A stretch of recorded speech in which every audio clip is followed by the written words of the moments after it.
सब कुछ यीशु की। आज का पवित्र वचन संत लूकास अध्याय 15 वचन 11 से आगे। ईसा ने कहा, किसी मनुष्य के 2 पुत्र थे।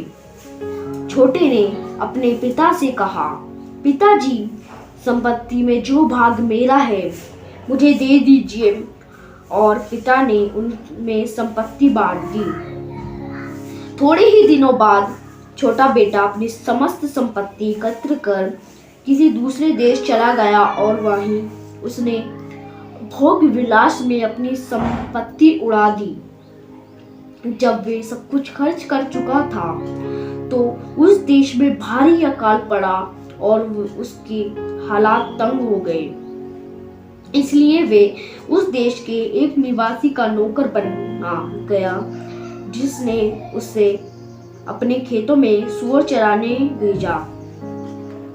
जो फली सूअर खाते थे वे उनमें से खाना अपना पेट भरना चाहता था, लेकिन कोई उनमें से कुछ भी नहीं देता था। तो वे होश में आया और यह सोचता रहा, मेरे पिता के घर कितने ही मजदूर जरूरत से ज्यादा रोटी खाते हैं और मैं यहाँ भूखा मर रहा हूँ। मैं उठकर अपने पिता के पास जाऊंगा और उनसे कहूंगा, पिताजी, मैंने स्वर्ग के विरुद्ध और आपके प्रति पाप किया है। मैं आपका पुत्र कहलाने योग्य नहीं रहा। मुझे अपने मजदूर में से एक जैसा रख लीजिए। तब वे उठकर अपने पिता के घर की ओर चल पड़ा। वे दूर ही था कि उसके पिता ने उसे देख लिया और उठकर वे उसके पास दौड़कर उसे गले लगा लिया और उसका चुम्बन किया। तब पुत्र ने उनसे कहा, पिताजी, मैंने स्वर्ग के विरुद्ध और आपके प्रति पाप किया है। मैं आपका पुत्र कहलाने योग्य नहीं रहा।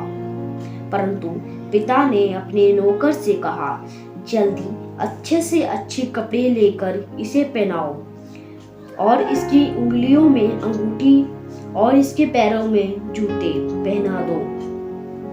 मोटा बछड़ा भी लेकर मारो। हम खाएंगे और आनंद मनाएं, क्योंकि मेरा ये बेटा मर गया था और फिर जी उठा। ये खो गया था और फिर मिल गया। वे आनंद मनाने लगे। उसके